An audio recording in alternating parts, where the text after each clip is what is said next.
Wow, it's a sign, it's the apocalypse, it's a catastrophe. People in this area are terrified because the river has turned red.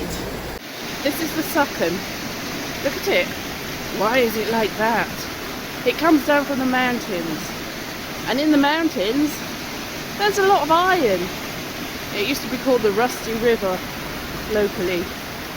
And this is where it goes into the Afon Lwyd. This is the Afon Lwyd, just upstream from the Sucken. It's very full. Sometimes that little waterfall there isn't showing.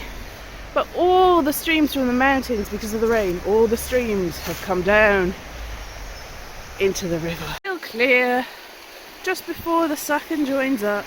Beautiful and clear. There in the distance you can see where the colour changes. It's exactly where the Sucken hits it, just as I predicted. Right there. Clear as red can be. That's where it changes. So there it is.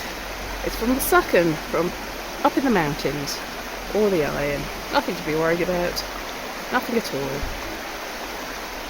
Unless it is. Obviously, it might be. It might be a sign. I don't know. Of course, it is possible that Willy Wonka has set up shop in the mountains, and we'll just see Augustus Gloop drifting calmly downstream, having a whale of a time in the lovely river made of chocolate, or something else. Come with me.